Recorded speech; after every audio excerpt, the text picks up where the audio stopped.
하겠습니다. 오늘 김상구 세계은행 디지털 전환 부총재 강의 아마 여러분들에게 새로운 어떤 많은 경험이 되지 않았을까 이렇게 생각합니다. 오늘 Q&A 시간에는 패널이 한 분 초청되셨는데요. 물론 서강대학교 멘토링센터 생각의 창의 회원이시긴 합니다. 이 서강대학교 멘토링센터는 회원 90분의 기부금으로 운영되고 있거든요. 박창복 SC 제일은행 전 행장님이신데 이분은 대한민국의 은행 금융의 역사를 쓰신 분입니다. 무려 행장을 10년 하셨습니다. 최장기로 1979년에 제일은행 말단 행원으로 시작을 해서 셀러리맨 신화의 주인공이십니다. 박정복 행장님 일어나서 인사하시고 이쪽으로 올라와 주시죠. 네. 김상국 부총님도 올라와 주시죠. 가운데 앉으시면 되겠습니다. 네.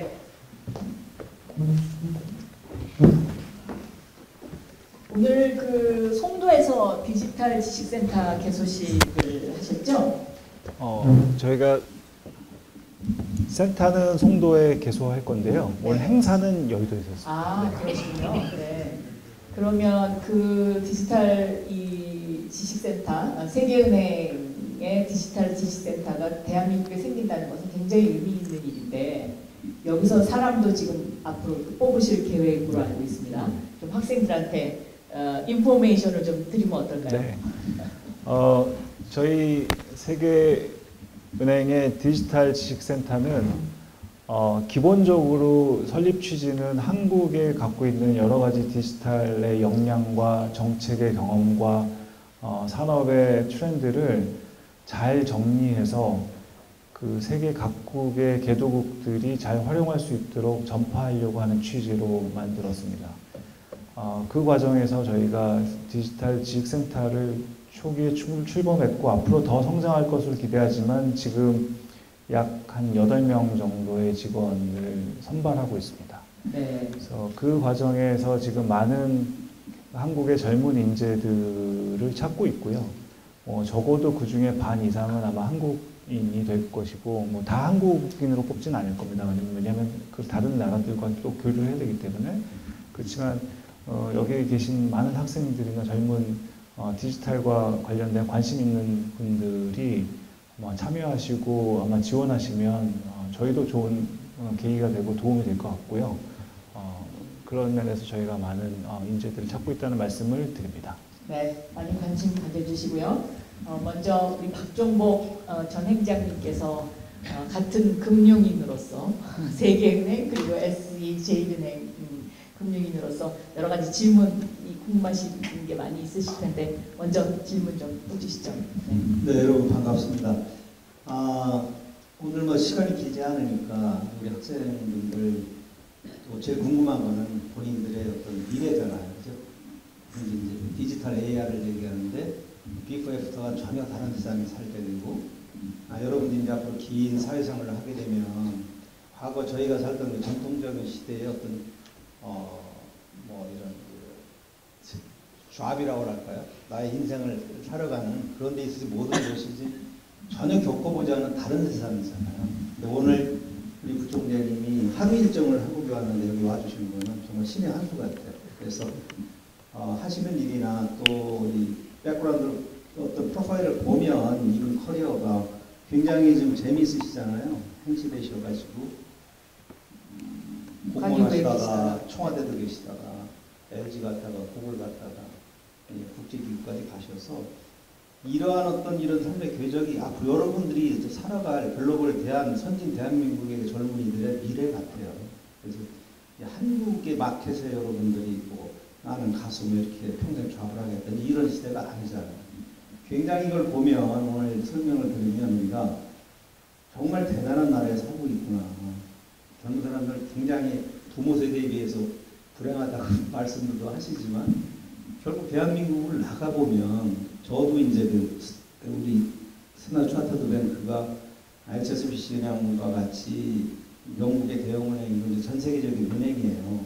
홍콩의 달러를 아직도 발권하고 있고 이런 이제 그 과거 로컬 은행에서만 생활하다가 이런 글로벌 기업에 가보니까 이건 전혀 다른 세상이더라는 거지. 그래서 우리 젊은이들이 미래를 위해서 앞으로 어떻게 살아야 되는가. 그러니까 저는 오늘 그런 거를 여쭤보고 싶어요. 왜냐하면 월드뱅크나 이런 데 설명을 다 하셨어. 그러고는 뭐 이런 이게 왜 생겼는지 지식센터 이런 것도 하셨고 그래서 그런 걸 좀 여쭤보겠어요. 여러분들한테 도움이 될 거기 때문에 4개 어떤 직업을 가지셨는데 어디 계실 때가 제일 행복하셨어요?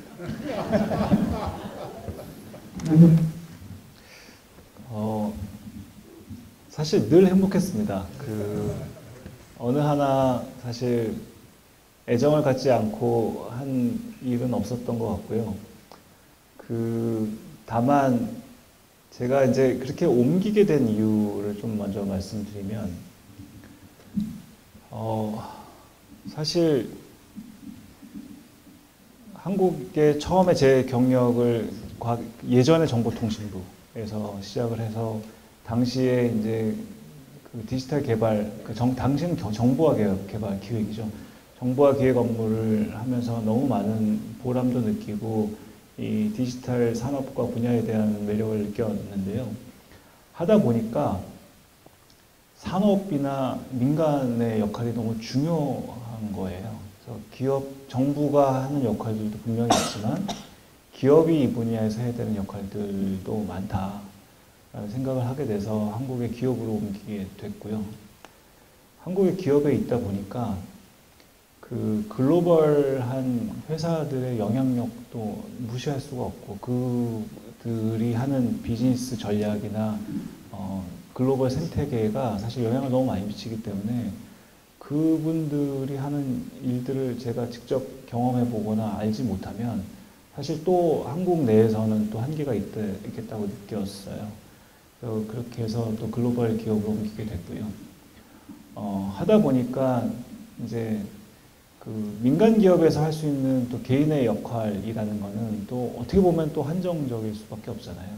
근데 이제 그게 다시 제가 처음에 시작한 게 공직이었지만 이제 세계은행도 어떻게 보면 큰 틀에서 보면은 공직, 퍼블릭 섹터로 들어온 거거든요.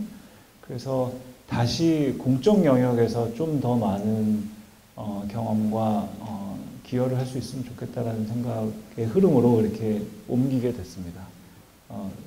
말씀 주신 질문에 다시 답을 하자면, 사실 늘 지금이 가장 행복하다고 생각하고 살고 있고요. 네, 지금, 여태까지 많은 경험들도 했지만, 앞으로 해야 할 경험들과 기대도 많이 크고, 그런 희망을 갖고 살고 있습니다. 네. 이제 좀 구체적으로 질문을 드리고 싶은데, 그래도 우리 학생들이 가장 관심이 많은 게 이제 결국은 이제 우선은 직업을 갖춰야 될 거잖아요. 그죠? 그러면 공무원이 되는 길도 있고 뭐 국내 대기업 가는 길도 있고 그리고 학자의 길을 걷는 길도 있고 또 창업이나 벤처에 가셔서 어떤 창의적 일에 도전하시는 뭐 그런 게 좀 저는 많았으면 좋겠어요.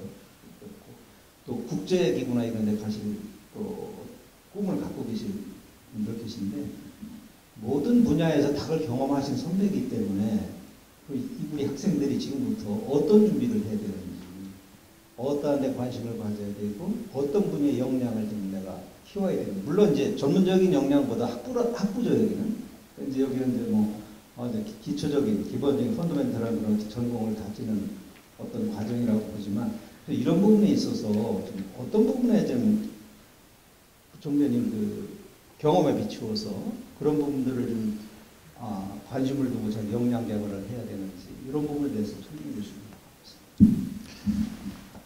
좋겠습니다. 사실 한국 기업이나 한국 조직 생활을 하는 관점과 또 글로벌 기업이나 해외의 많은 글로벌 환경에서 일하는 거에 대한 요구되는 역량이 조금은 다릅니다. 네, 먼저 처음부터 말씀드리면 어찌됐든 간에 한국 기업이나 한국 환경에서는 성실한 게 제일 중요하고요. 성실. 네.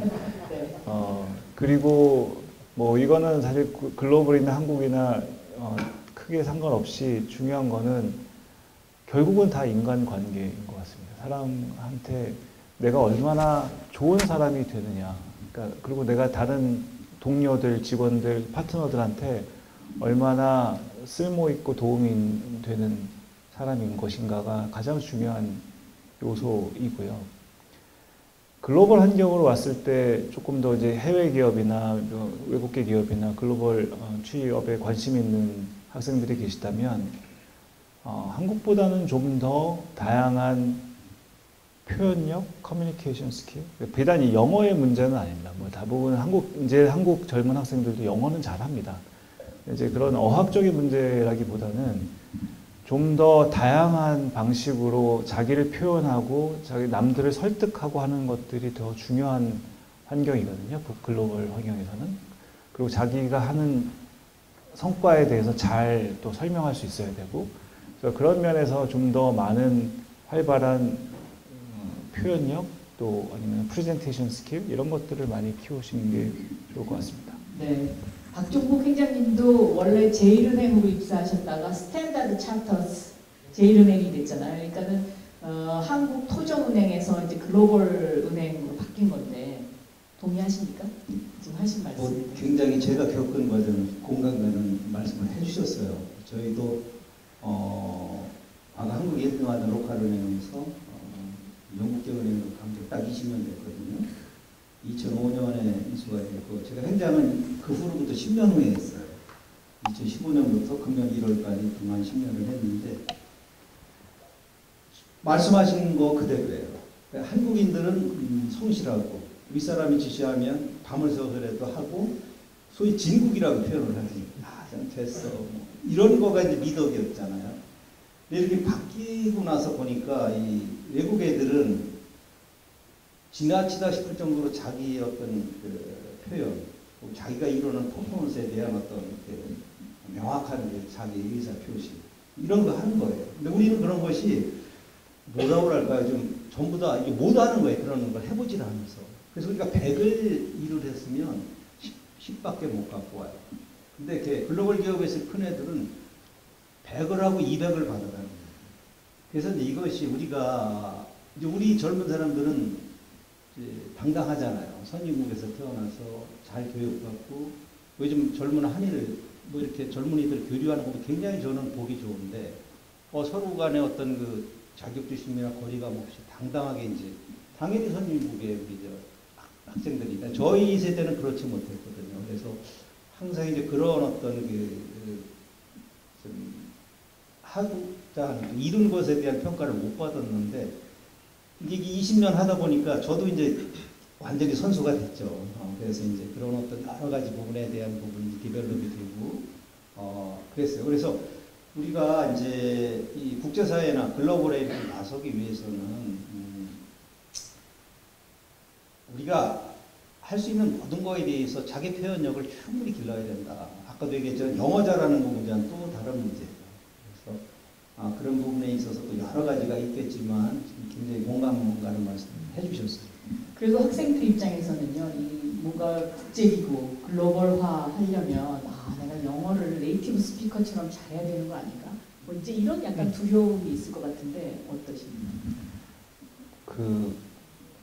사실은 네이티브 스피커일 필요는 전혀 없고요. 사실 글로벌 환경에서 많은 글로벌 기업도 그렇고 이런 국제기구도 그렇고 아주 그냥 평균적인 인터내셔널 잉글리시로 하면 됩니다. 뭐 왜냐하면 네이티브라는 게 브리티시 네이티브 다르고 아메리칸 네이티브 다르고 뭐 호주 네이티브 다르니까 그 정도의 액센트 차이는 다 인정하고 넘어가는 것인데 다만 아까 말씀드린 것처럼 이 영어의 스킬도 물론 중요하지만 영어보다 더 중요한 거는 조리 있는 말솜씨입니다. 그거는 사실은 영어의 문제는 아니고요. 생각을 어떻게 표현하는가의 문제이고 자기가 갖고 있는 생각을 얼마나 좀 더 정확하고 간결하게 쉽게 설명할 수 있느냐의 기술인 것 같습니다. 네. 박종복 행장님 제가 어떤 분한테 들었는데 박종복 행장님이 그 조리 있는 말솜씨 이걸로 승부하신다고 영어는 그렇게 잘하지 못하시는데 회의 때 통역을 동반하시고 그 회의에 가셨다 뭐 이런 이야기를 제가 들은 적이 있어요. 예, 앞으로 글벌기업에 근무하면서 저도 한 말씀 드리면 처음에 2005년 이분들이 왔을 때 저희는 영어가 준비된 직원들이 없었죠. 그래서 난리가 났었어요. 이제 영어 배우려고. 그랬더니 이제 처음에 해외 점포에 근무했던 그 직원들이 처음에는 잘 나갔어요. 해외 점포라는 게 다 비서실이나 인사부 이런 데 있다가 포상으로 나간 직원들이기 때문에 좀 업무 실력은 좀 떨어졌죠. 저희 같은 이제 영어에 서툰 직원들은 네이티브 모셔다가 뭐 공부도 해보는데 이제 안 되는 거예요. 나이가 먹어서. 그래서 이제 저도 초기에 고민을 하다가 업무로 승부하자. 영어에 이제 힘쓸 시간에. 그래가지고 저는 아예 처음부터 통역을 쓰기로 작정을 했어요. 하고 이제 업무를 했는데 결국 시간이 흐르면서 승부는 이제 거기서 갈리는 것 같아요. 본질적인 면에서. 물론 이제 지금 세대는 기본적으로 영어는 기본적으로 다 하셔야 되잖아요. 일반적인 영어는. 그렇지만 더 중요한 거는 그 업에 자기 하는 일의 본질이 뭔지 또 하고자 하는 핵심 주제가 뭔지를 잘 파악하셔서 요점 정리를 잘 하셔야 돼요. 네. 이제 좀 더 좀 약간 심각한 질문을 하겠습니다. 요즘 이 미국과 중국이 기술 패권 전쟁으로 아주 정말 치열합니다. 그래서 디지털 철의 장막이 내려지고 있다. 뭐 이제 이런 이야기도 많이 하고 있는데요. 사실 세계은행은 중립적인 입장이잖아요.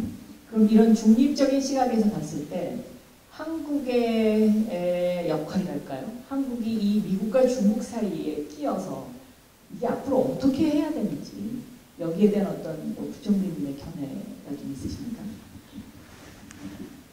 사실 그 말씀 주신 대로 이게 이제 저희 이제 오프 더 레코드로 말씀드릴 수밖에 없는데 말씀하신 대로 미국과 중국의 치열한 경쟁이 있는 건 사실이고요. 또 그 과정 속에서 제가 보는 견해는 사실 어느 한 국가가 주도하기 어려운 생태계의 구성인 것 같습니다.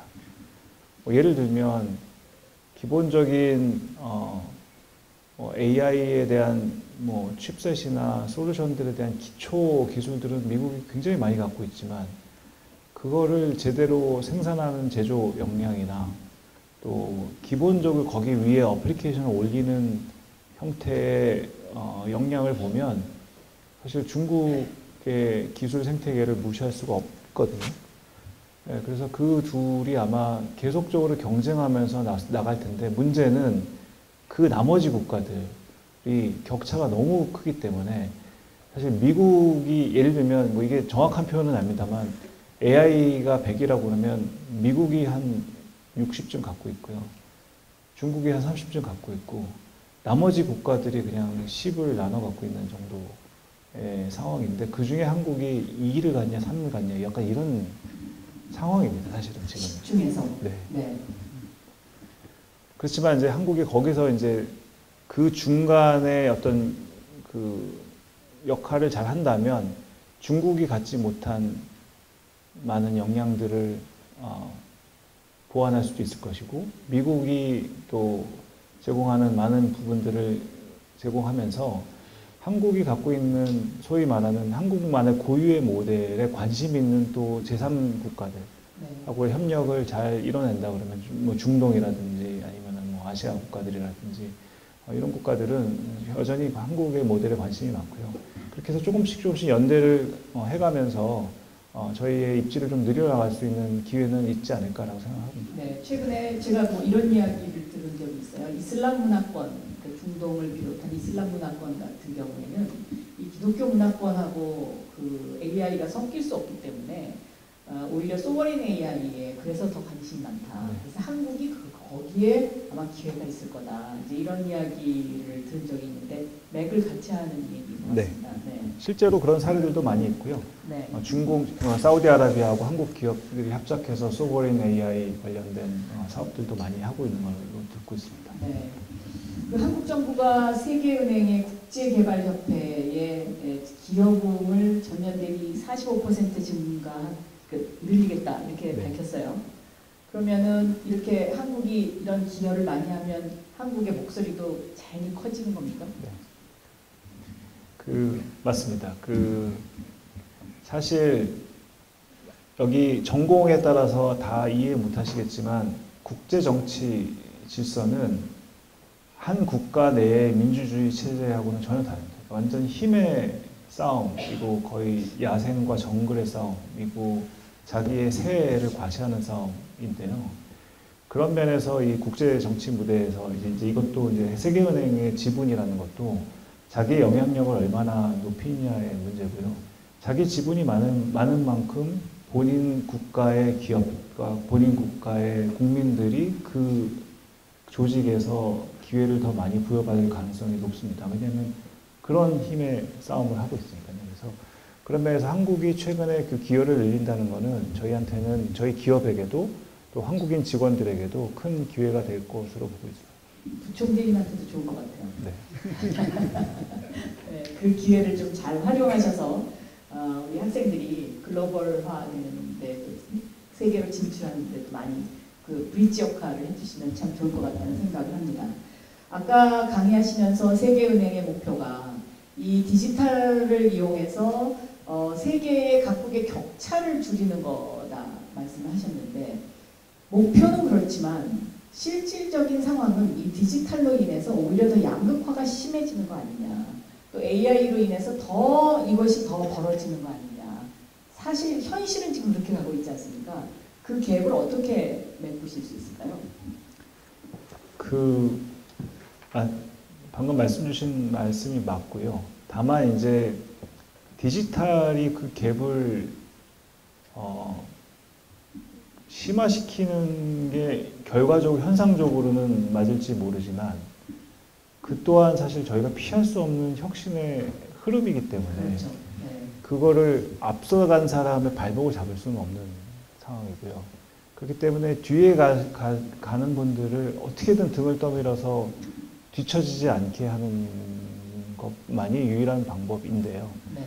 다만 AI라는 것도 역시 지금은 굉장히 격차가 심화되고 있고 점점 더 커지고 있지만 또 한편으로는 AI가 굉장히 큰 기회라고도 보고 있습니다. 예를 들면 그 개도국에 있는 그 국민들은 사실 굉장히 고차원적인 서비스는 과거에 받지 못했지 않습니까? 교육 서비스도 그렇고 의료 서비스도 그렇고 많은 서비스들이 아주 후진적인 수준에 머물러 있는데 AI를 통해서 제가 이제 가끔씩 얘기하는데 개도국에 있는 대학 학생들도 뭐 소위 말해서 뭐 하버드가 다 1등은 아닙니다만은 하버드 대학 수준의 교육의 퀄리티의 서비스를 받을 수 있다.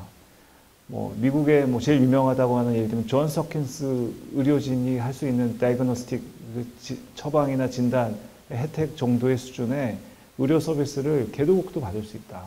이런 희망들이 있는 거거든요. 물론 이제 그걸 통해서 경제적으로 부를 새로 또 창출하는 것은 다른 예지만 적어도 개도국에 있는 분들이 이런 테크놀로지를 이용해서 기존에 뒤처졌던 많은 삶의 질의 향상을 좀 도모할 수 있는 방법들을 먼저 찾아보려고 하고 있습니다. 네. 지금 한국 상황을 보면 한국은 저출산, 고령화, 잔재 성장률이 지금 자꾸 떨어지고 있지 않습니까? 한국이 다시 역동성을 갖기 위해서는 이 세계은행에서 보시면 어떻게 해야 된다. 뭐 이렇게 지난 1년간 세계은행에 가서 보시면서 한국이 이런 걸 해야 역동성이 생기겠구나. 뭐 이렇게 좀 생각하신 거 있으세요? 일단 아기를 많이 낳아야 되고요. 사실 인구가 줄어든다는 거는 굉장히 큰 인류의 위협입니다. 사실. 네, 아까도 네. 아프리카 이제 앞으로 조금만 지나면 아프리카 인구가 가장 많아질 거라고 네. 말씀하셨는데. 네. 네. 근데 문제는 그 아프리카 국가의 인구들은 늘어나는데 그 세계 시민으로서의 같은 정도 대등하게 같이 경제 활동을 공유할 만큼의 역량을 빨리 갖춰주지 않으면 굉장히 어렵지 않겠습니까? 그래서 저희가 세계은행은 개도국을 지원하는 것이고요. 말씀 주신 질문대로 그 한국이 역동성을 확보하려면 어떻게 하는 게 좋은가? 저는 사실은 한국 기업들, 한국 국민들은 자꾸 세계로 나가는 게 좋을 것 같다고 생각하고 점점 예. 밖으로 나가야 네, 된다. 반대로 글로벌화. 또 글로벌 인재들도 많이 한국에 들일 수밖에 없다. 라고 생각합니다. 그 교류를 통해서만 좀 더 많은 효율과 활동성, 역동성을 갖고 올 수 있지 않을까. 좀 더 개방적으로 예를 들면 중국이나 인도의 개발자들도 들이는 동시에 한국의 또 훌륭한 인재들이 밖에 나가서 또 기여할 수 있는 부분들도 많이 있다고 생각합니다. 네. 이 부총재께서는 구글에 계셔서 이 거대 플랫폼 기업에 계셨어요. 그런데 사실은 이 플랫폼 기업이 또 미치는 폐해도 상당히 있지 않습니까? 그러니까 그래서 한국에서 이게 플랫폼을 규제해야 되냐, 이거 어떻게 해야 되냐, 어떤 묘수가 없을까요? 사실 묘수를 찾기는 쉽지는 않은 건 사실입니다. 네. 다만 뭐든지 국제 플랫폼 기업도 그렇고 그러니까 규제 상황도 그렇고 적당해야 하는데 네. 그게 이제 너무 심할 때 폐해가 생기고 문제가 생기는 것 같고요. 아무래도 글로벌 기업의 문제라고 하는 것은 본인들의 비즈니스 상황이 글로벌 스탠다드를 추구하면서 표준화된 자기네 비즈니스 모델을 전 세계에 적용하려고 하는 경향들이 있고 그런 과정 속에서 많은 이 지역적인 문제에서의 어떤 불균형이나 불일치들이 발생하면서 문제가 생긴다고 보거든요. 그래서 예를 들면 한국에서는 정부가 좀 더 디테일하게 그거를 아예 비즈니스 싹을 자른다기보다는 그 글로벌 기업들이 최대한 로컬라이즈 할 수 있는 그런 규제 체계는 갖출 필요가 있을 거라고 보고 있습니다. 네. 이 세계은행에서는 우크라이나 전쟁의 휴전 내지는 이런 상황을 어느 정도나 긍정적으로 보고 있습니까? 거기까지는 사실 생각은 해보지 않았습니다. 다만 네. 우크라이나라는 나라에 대한 저희가 지원은 아주 전쟁 초기부터 지속적이고 적극적으로 하고 있고요. 재건 프로그램을 네. 지금 세계은행이 구상하고 있잖아요. 네. 그래서 제가 그거 질문을 네. 드릴 겁니다. 그래서 당장 사실은 굉장히 긍정적인 것 같고요. 개인적으로 세계은행의 입장은 제가 아직 확인을 못 해봤습니다만 그렇다면 그 이후의 재건 프로그램과 여러 가지 기회들은 좀 굉장히 무궁무진하게 날 것 같고 그 이유 중에 하나는 사실 우크라이나는 자원도 많고 또 국민들의 교육 수준도 높고 사실 상당히 잘 갖춰진 나라입니다. 그러니까 사실 조금만 다시 재건 사업을 하면 충분히 다시 도약할 수 있는 그런 나라로 보기 때문에 많은 기회들이 있을 것 같습니다. 거기에 한국 기업이 진출할 수 있는 어떤 기회랄까요? 그런 거는 어느 분야가 좀 많이 있을 거다 이렇게 예상하십니까? 저는 사실 디지털 분야는 충분히 가능성이 있다고 생각을 하고요. 그 외에 다른 분야가 무엇이 있을까요? 사실 요즘 다 아시는 것처럼 한국의 문화적인 것도 그렇고 방위 산업에 관련된 기회들도 계속 늘어나고 있는 것 같은데 아마 그쪽도 기회가 있지 않을까요?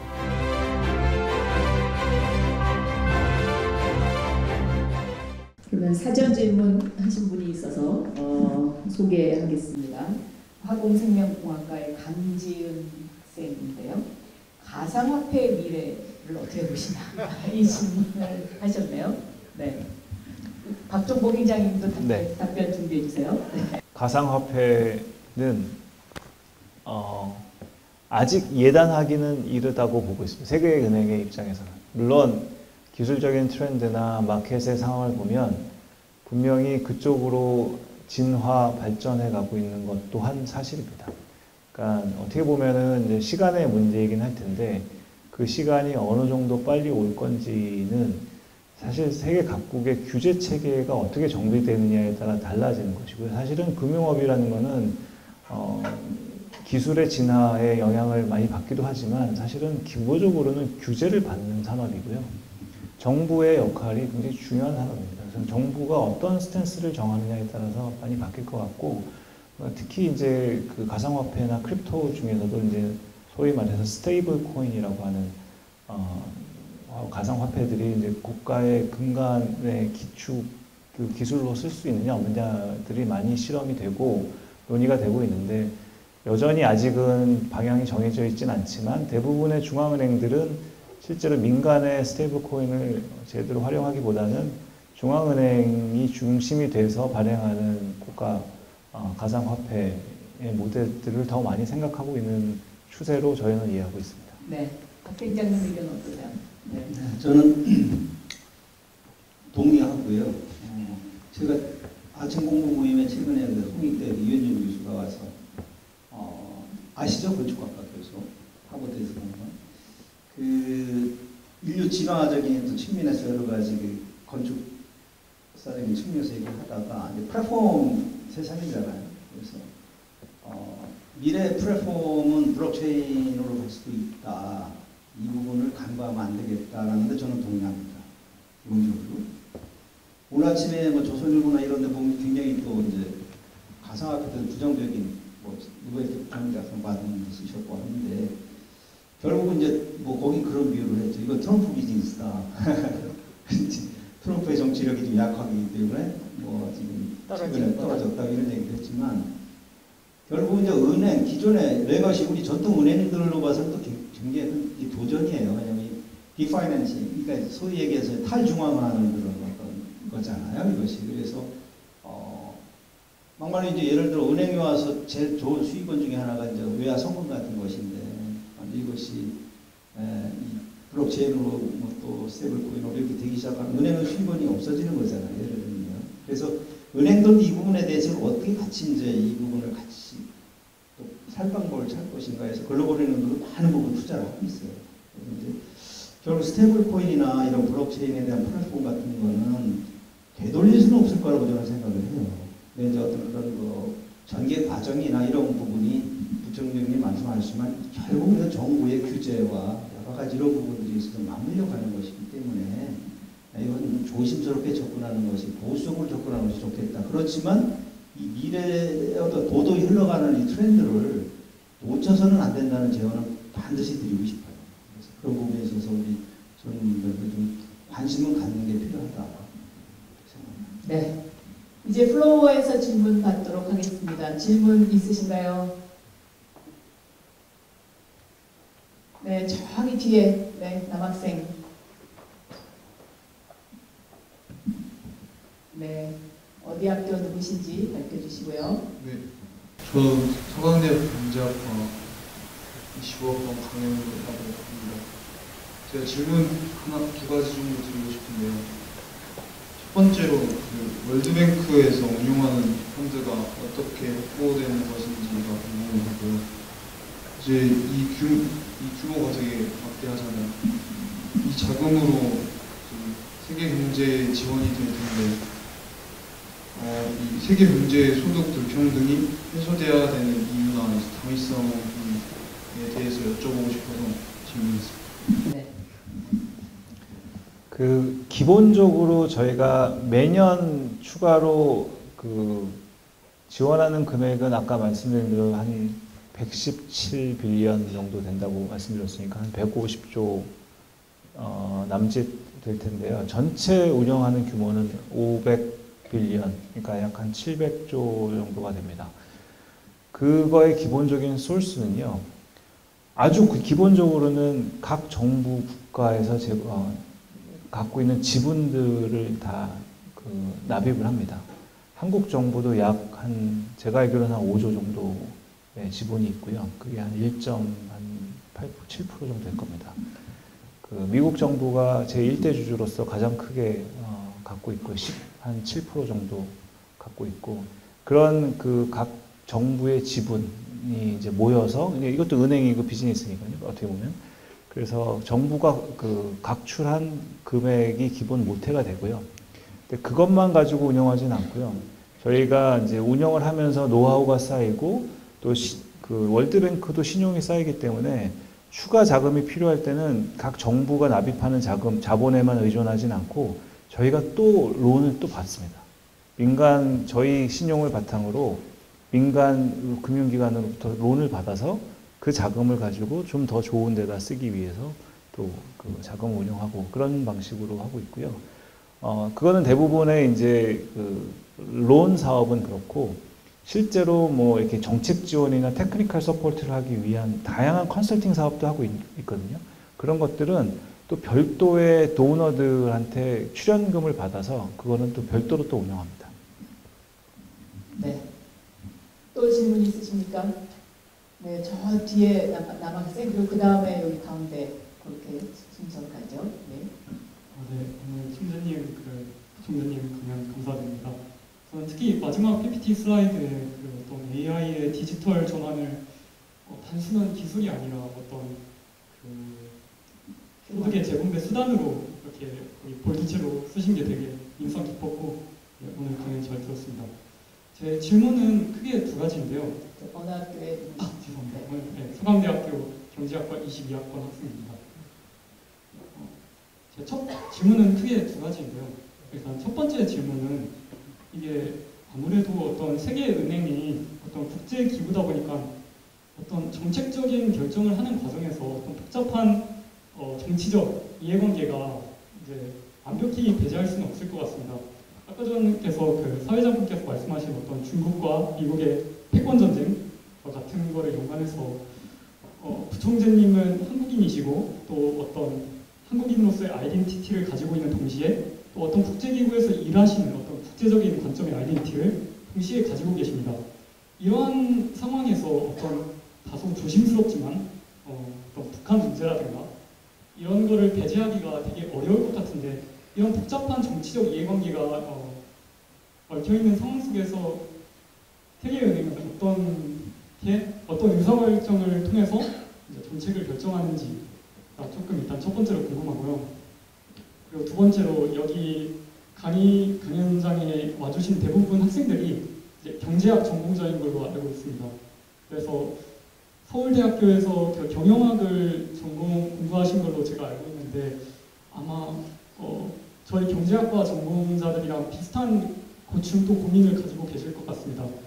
지금 AI가 이렇게 금융에서 많이 이렇게 응용되고 융합되는 상황 속에서 이 AI를 얼마 정도 어느 깊이로 공부를 해야 하는지 경제학만 공부해도 충분할 것인지 이런 고민들을 경영학을 공부하신 부총재님께서도 어느 순간 AI 시대가 도래함에 따라서 그런 고민을 한 번쯤은 같이 하셨을 것 같습니다. 그래서 사실 이런 AI 시대 속에서 경제학만을 전공하는 것이 충분한지 또 만약 충분하지 않다면 뭐 어느 정도의 깊이로 이 AI 이과적인 상식, 지식을 좀 공부해야 할지 좀 여쭙고 싶습니다.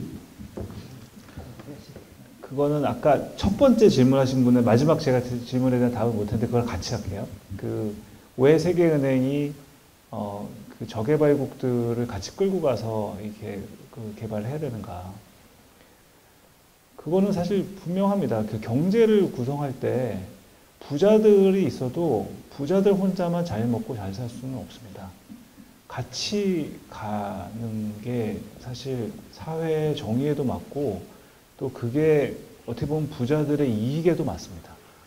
걔도 선진국 입장에서도 너무 저개발국들이 너무 가난하게 사는 것은 그 선진국들의 국가 안보적인 측면에서도 굉장히 위협이 될 수밖에 없고요. 그게 과연 바람직하거나 좋지 않습니다. 사회는 마치 우리나라 정부도 같이 포용적인 어떤 사회를 꿈꾸듯이 모든 사람들이 어느 정도 일정 수준의 인권과 디그니티를 유지하면서 같이 가는 사회가 훨씬 바람직하고 안전하고 번영할 수 있는 사회죠. 그런 면에서 선진국들도 그런 이해를 같이 하고 있는 것이고 그렇기 때문에 아주 가난한 극빈국들을 끝까지 지원을 하는 겁니다. 그런 관점에서 저희가 세계은행의 모든 직원들은 그런 여러 가지 정치적인 풍파나 여러 가지 이해관계에도 불구하고 쉽게 생각하면 저희는 공무원입니다. 그러니까 저희가 솔브하는 사람들은 전 세계에 있는 개도국에 있는 극빈층 내지는 underserved group이라고 하는데 가난하고 혜택받지 못하는 국민들을 위해서 저희가 봉사하는 그냥 공직자라고 생각하거든요. 국제공무원, 국제공직자. 그렇기 때문에 공직자는 정치적으로는 중립을 지킬 수밖에 없고요. 모든 저희의 정책의 미션은 저희가 서빙하고 있는 그 언더프리빌리지드 그룹을 생각해서 거기에 가장 최적화된 정책과 그 프로그램을 하면 됩니다. 그래서 그런 면에서는 물론 저희가 그걸 고려 안 할 수 없지만 그렇지만 최대한 그런 것을 떠나서 저희가 집중하고자 하는 그런 그 고객 내지는 저희 그 스테이크홀더들을 서빙하는 것들에 집중하면 사실 여러 가지 문제들이 해결될 거고요. 북한 문제 짧게 말씀드리면 지금은 현재는 북한은 저희 회원국이 아닙니다. 월드뱅크. 그래서 아직은 기회가 없지만 뭐 좀 빠른 시일 내에 북한의 정권이 정상화되고 그 월드뱅크의 그 지원국이 될 수 있다면 얼마든지 북한도 큰 기회를 받을 수 있는 나라가 되지 않을까라고 기대는 하고 있습니다. 두 번째 질문 네. 하셔야 됩니다. 두 번째 질문은 그 경영학이냐 경제학이냐 이거였죠? 아니요. 뭐, AI를 네. 지금 이 경제학만 해가지고 살아남을 수 있겠냐 한마디로 요약하면 그렇게 되는 거죠? 네. 지금 경제학이나 경영학이나를 떠나서 AI는 저는 하실 수 있는 역량이 되는 한 끝까지 파보시는 게 좋겠다라고 권고를 드리고요.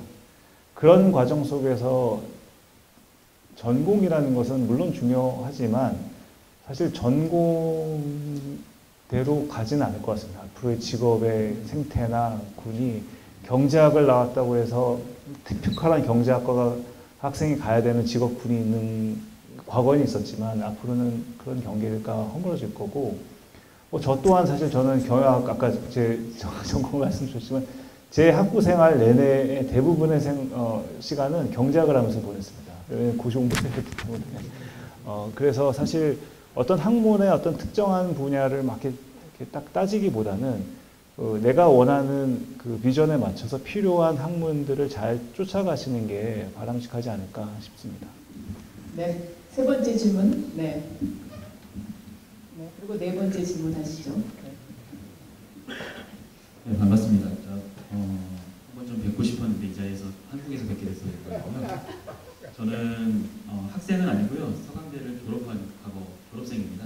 그런데 업무 관련차 좀 이렇게 고견을 듣고 싶어서 이 자리에 참석했는데요.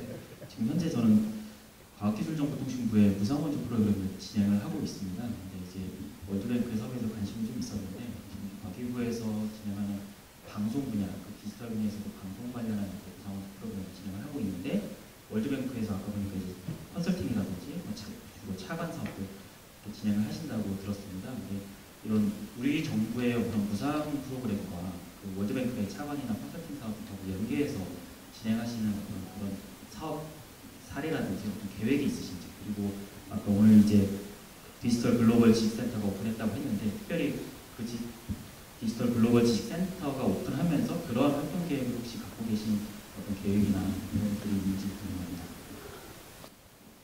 솔직히 말씀드리면 지금까지는 그런 교류가 적었거나 거의 없었다고 보시면 맞을 것 같고요.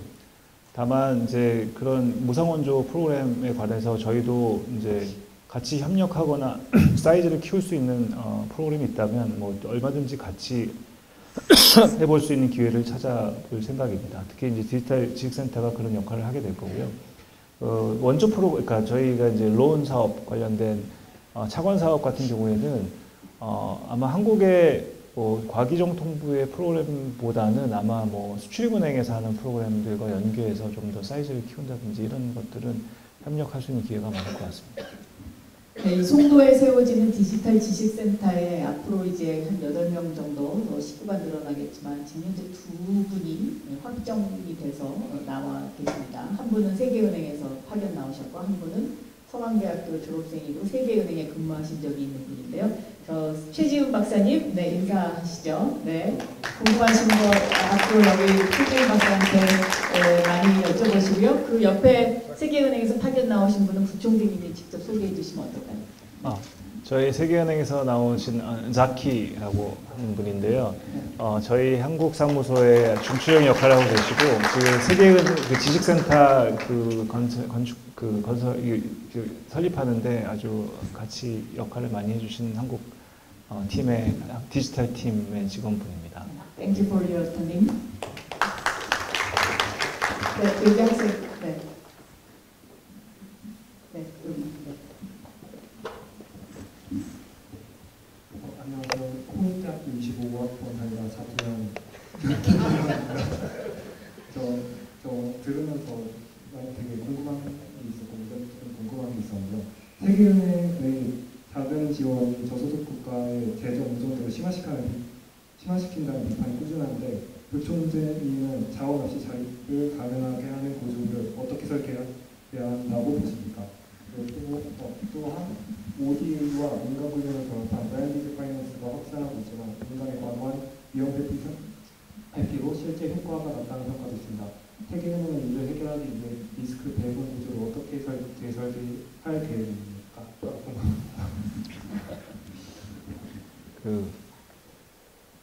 첫 번째 질문부터 말씀드리면 기본적으로 그런 비난들이 있는 건 사실입니다. 왜 자꾸 안 그래도 갚을 돈 없는 저개발국한테 자꾸 돈 꺼져가지고 자꾸 빚만 들이느냐라는 비난이죠. 근데 그게 사실 세계은행이 빚을 안 떠맡겠다고 하는 분들을 억지로 빚을 지게 해서 개발을 하는 그런 구조는 아니고요.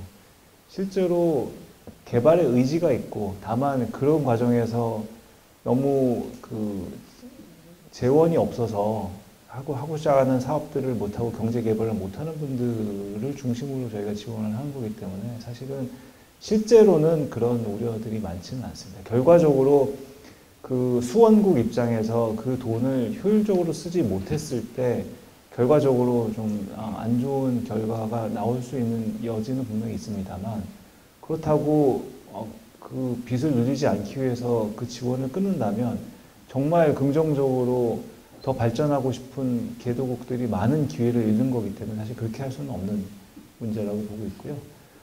이제 리스크 아까 말씀하신 대로 그런 관리는 사실 굉장히 제가 잘 아는 분야는 아닙니다만 그냥 한마디로 말씀드리면 사실 저희도 굉장히 오랜 80년 이상의 경험을 갖고 있는 조직이다 보니까 사실 그런 리스크에 대한 관리 체제는 아주 시스템적으로 잘 돼 있습니다. 오히려 그게 너무 이제 과해서 이제 속도가 느려질 경우가 있어서 문제지 사실 리스크에 관한 문제는 지금은 사실은 있지 않고요. 다만 앞으로 좀 더 빠른 디지털의 변화에 적응하기 위해서 리스크를 조금은 테이킹을 해야 될 텐데 그게 어떻게 앞으로 할지가 좀 과제입니다. 네. 마지막으로 한 분만 더 받도록 하겠습니다. 네, 여기 안경 쓰신 분. 네. 뒤에도 손을 드셨는데 거기까지 할게요. 네, 네. 네. 먼저 하세요. 먼저 하시고 그 다음에 하시죠. 네. 안녕하세요. 21학번 존경학번 김산이라고 합니다. 기술 발전과 그리고 나라들 간의 격차 관련해서 질문 드리고 싶은데 AI 처음 이렇게 나왔을 때 그걸로 인해서 의료나 교육식의 어떤 평등 그런 게 가장 큰 어떤 혜택이라고 이렇게 많이 홍보도 하고 실제로 투자를 하는 그런 걸로 이렇게 주장을 했는데 실제로 미국이나 이런 데서 이루어지는 거 보면 자국의 데이터 센터를 짓거나 어떤 그런 자국 이익에 물론 정치적인 메커니즘도 엮여 있지만 그런 위주로 투자가 다 이루어지고 있고 결국 그런 거는 더 어떤 불평등을 심화시키는 방향으로 자본이 이동하고 있다고 저는 생각을 합니다. 그런 중간에서 이제 세계은행이 어떤 그런 불평등 격차를 해소하고자 이렇게 계속 뭔가 계속 진행을 하고 물론 인프라를 깔고 에코시스템을 깔고 하는 건 근본적인 자진력을 키워주는 거지만 그럼에도 거대 흐름을 어떻게 변화시킬 만큼의 힘을 가지긴 어렵다고 보는데 어떤 구글이나 그런 대기업들이 표준화나 이런 식으로 하면 어떻게 보면 요즘 시대는 단순히 기기를 팔거나 이런 게 아니라 데이터를 이렇게 마이닝하거나 하는 식의 그런 거를 함으로써 본인들 영향력을 확대하는 사업들이 많은데 그런 차원에서 그런 글로벌 기업들이나 하는 데서 뭔가 어쨌든 그런 개발도상국에 직접적인 투자를 더 많이 확대하는 방식으로 이렇게 기술 발전이나 이런 게 이루어지는 전환 같은 건 어려운지, 그리고 그런 걸 매개하는 식으로 세계은행이 근본적으로 역할을 할 수는 없는지 궁금합니다. 굉장히 맞는 말씀이기도 하면서 굉장히 복잡한 문제이기도 하고 어려운 질문이기도 합니다. 한마디로 말씀드리면 사실 그 문제를 해결하기가 쉽지는 않습니다. 그리고 시장이 없는 개도국에 과도한 어떻게 보면 무리한 투자를 저희가 빅텍 같은 미국계 기업들한테 요구할 수도 없는 일이죠. 그래도 기업이 하는 일이니까. 다만 저는 사실 디지털과 관련된 아주 기본적인 인프라들은 공공재라고 생각하기 때문에 사실 그래서 정부의 역할이 굉장히 중요하다고 생각하고 있고요. 적어도 뭐 빅텍뿐만 아니라 기업들이 자생해서 자체적인 디지털 생태계를 이룰 때까지는 정부가 어느 정도 마중물 역할을 해야 된다고 생각을 합니다. 그래서 그런 관점에서 개도국들이 정부가 기본적인 정부의 역할을 해낼 수 있도록 지원하는 것 정도가 저희가 하는 역할이고요. 그게 뭐 도로를 깔거나 아주 기초적인 인프라를 까는 거하고 크게 다르지 않습니다. 네, 기본적인 일을 하는 정부의 역할이 중요하다 그 말씀이셨고요. 자, 네, 이제 마지막 질문이십니다. 네. 네. 네, 안녕하세요. 경제학과 이공학과 박규혁이라고 합니다. 경제 개발에서는 제도의 측면이 굉장히 중요하다고 알고 있습니다. 뭐 시장 경제 제도라든지 아니면 사회재산권 제도라든지 이런 게 되게 중요한데 개발도상국에서 그런 제도가 잘 갖춰지지 않는 데는 좀 정치적인 문제도 있고 그 나라의 정치적인 문제도 좀 있는 것으로 알고 있습니다. 그러면은 이 세계은행이 개발도상국에 지원을 하게 될 때 그 지원의 효과성을 좀 잘 보장하기 위해서